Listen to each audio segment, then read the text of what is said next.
अस्सलाम वालेकुम व्यूअर्स। तो कैसे हैं आप सब। आज का हमारा जो टॉपिक है वो हमारे पास है operational amplifier as an inverting terminal. ठीक है, एम्पलीफायर आप लोग सभी स्टडी करके आते हैं कि उसके हमारे पास कितने टर्मिनल होते हैं। दो टर्मिनल होते हैं, एक को इन्वर्टिंग, दूसरे को क्या कहते हैं, नॉन इन्वर्टिंग का नाम देते हैं। नेगेटिव को आप लोग इन्वर्टिंग कहते हैं, पॉजिटिव को आप लोग नॉन इन्वर्टिंग का नाम दे देते हैं। ठीक है, और एक आपके पास आउटपुट होती है।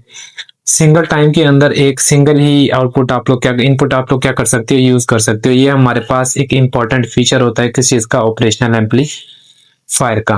तो अब हम देखते हैं operational amplifier as a non inverting terminal को। लेकिन उससे पहले अगर आप हमारे चैनल के ऊपर न्यू हो तो हमारे चैनल को जरूर सब्सक्राइब और लाइक करें ताकि हमारी हर आने वाली वीडियो जो है आप लोगों को मिल सके। तो हम लोग स्टार्ट करते हैं ऑपरेशनल एम्पलीफायर को। सबसे पहले आप लोगों ने क्या करना है, इसके एक सर्किट डायग्राम बनानी है। उस सर्किट डायग्राम को लेकर हम लोग जो है वो आगे की तरफ मूव करेंगे। तो हम लोग यहाँ पे डायग्राम ड्रॉ कर लेते हैं। हमारे पास एम्पलीफायर है, एक हमारे पास एम्पलीफायर है, ये हम लोगों ने एम्पलीफायर ले लिया। ठीक हो गया। इसके हमारे पास दो टर्मिनल होते हैं, एक इन्वर्टिंग और एक हमारे पास क्या होता है, नॉन इन्वर्टिंग। ये हमारे पास है नेगेटिव और ये मेरे पास है पॉजिटिव। इसका मतलब है कि ये जो टर्मिनल है वो हमारे पास इन्वर्टिंग टर्मिनल है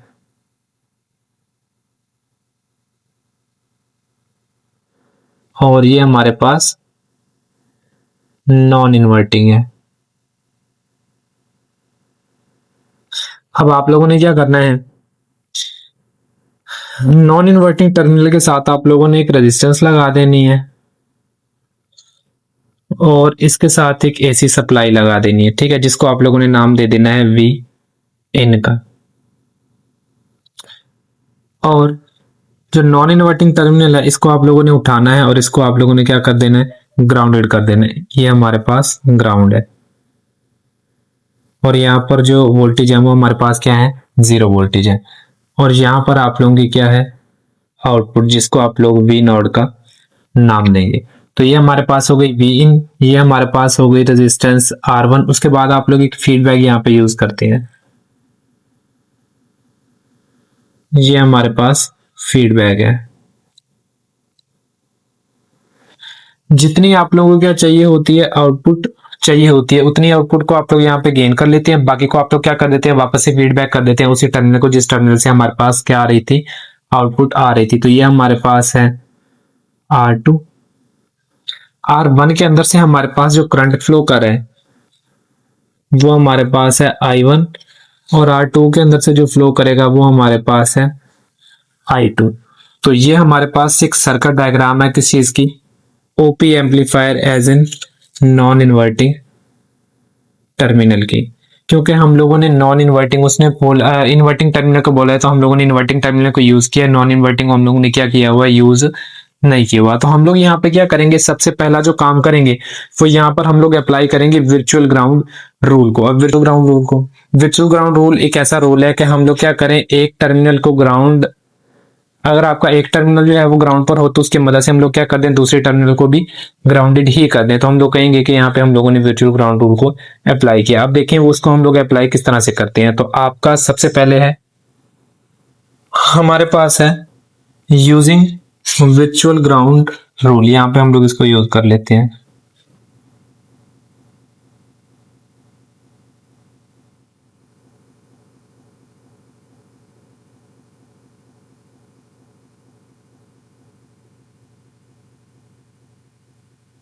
वर्चुअल ग्राउंड रूल।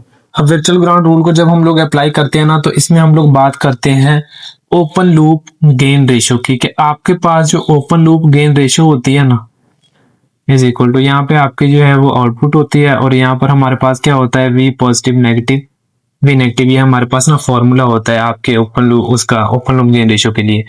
तो हमारे पास क्या है, वर्चुअल ग्राउंड जब हम लोग करेंगे तो हमको पता है कि हमारे पास ओपन लूप गेन रेशियो की जो वैल्यू है वो बहुत ही ज्यादा हाई होती है, जो कि 10 की पावर 5 होती है। अब अगर आपके पास ये वैल्यू बहुत ज्यादा हाई है तो ये वैल्यू हमारे पास बहुत ही ज्यादा कम हो जानी चाहिए, और इतनी ज्यादा कम हो जानी चाहिए कि इसकी जो वैल्यू है वो अप्रोक्सीमेटली किसके इक्वल आ जानी चाहिए, है 0 के इक्वल आ जानी चाहिए। तो हमारे पास क्या होगा, V positive negative V negative approximately किसके इक्वल है, 0 के।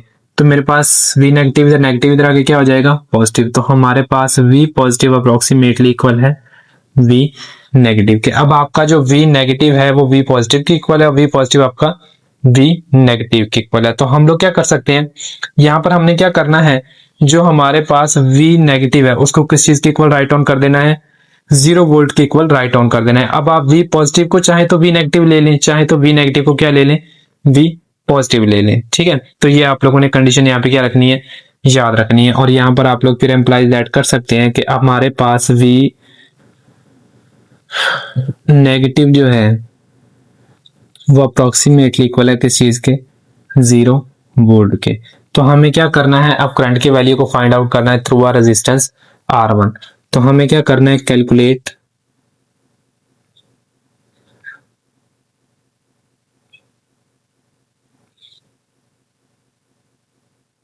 Value of I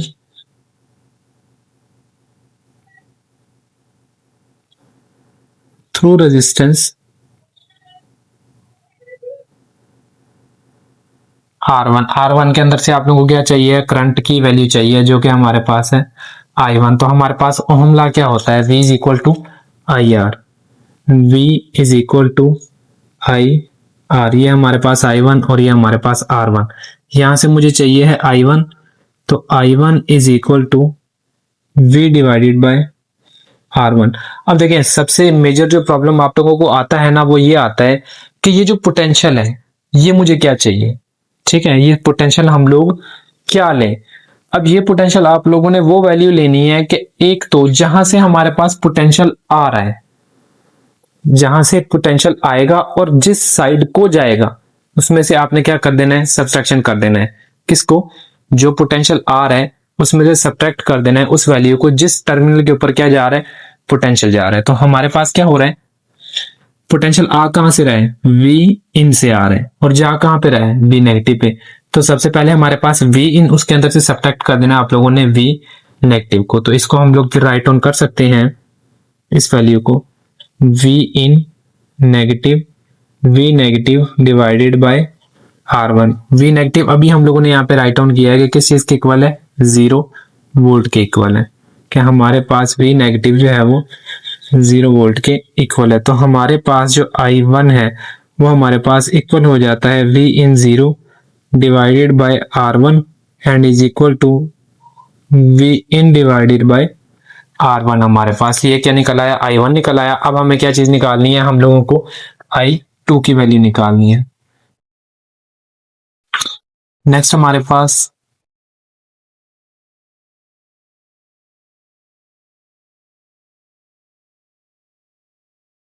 calculate the value of I2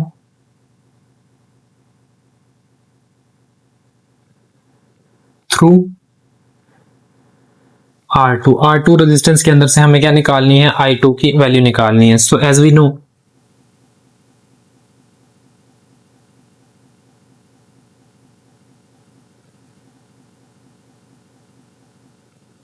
तो हमारे पास क्या होगा, I2 is equal to V divided by R2। अब जो V है वो हमारे पास क्या होगा, ये देखें हम बात कर रहे हैं R2 की, ये मेरे पास है R2। पोटेंशियल आ कहां से रहा है, V नेगेटिव से, और जा कहां पे रहा है, आपके आउटपुट के ऊपर जा रहा है। तो हमारे पास अगेन क्या होगा, V negative negative V nought divided by R2। यहाँ पर हम लोगों ने कंडीशन इंपोज कर देनी है कि V नेगेटिव अप्रोक्सीमेटली इक्वल है 0 वोल्ट के। तो आपके पास जो I2 है वो हमारे पास इक्वल हो जाना चाहिए है 0 negative V nought divided by R2। तो आपका जो I2 है वो किस चीज के इक्वल आ जाएगा, negative V nought divided by R2। तो हम लोगों ने क्या किया, I1 की वैल्यू भी निकाली और I2 की वैल्यू भी निकाली। अब हम लोगों ने क्या करना है, यहाँ पर क्रिचॉफ वोल्टेज लॉ लगाना है। फर्स्ट क्रिचॉफ वोल्टेज आप लोगों को लॉ लगाना है। तो using KVL equation,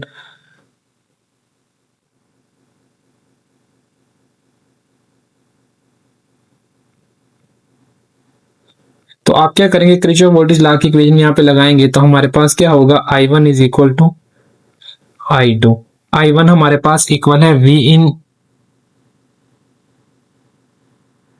divided by R1 and I2 हमारे पास इक्वल है V nought divided by R2। अब यहां से हमें क्या चाहिए है, गेन चाहिए। क्या चीज चाहिए है, गेन। अगर आपको यहां से गेन चाहिए तो मेरे पास क्या होगा, वी इन इधर मल्टीप्लाई इधर डिवाइड, और ये इधर डिवाइड इधर आके मल्टीप्लाई हो जाएगा, और नेगेटिव साइन को अगर खत्म करेंगे तो हमारे पास इस साइड के ऊपर क्या हो जाएगा, नेगेटिव साइन अप्लाई हो जाएगा। तो हमारे पास क्या होगा, R2 R1 is equal to negative V node और वी इन हमारे पास। तो इस नेगेटिव साइन को अगर यहां से खत्म करें तो वो हमारे पास यहाँ पे अप्लाई हो जाएगा। तो आप इसको यहाँ पे ले सकते हैं, यहां से इसे क्या कर सकते हैं, खत्म कर सकते हैं। तो हमारे पास V naught divided by V in जो है,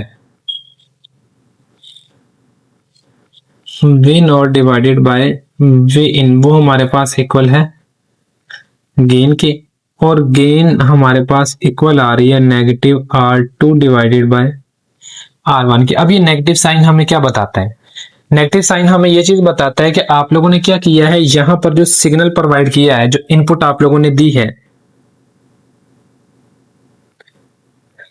वो हम लोगों ने दी है कुछ इस फॉर्म में, लेकिन आप लोगों को जो आउटपुट मिली है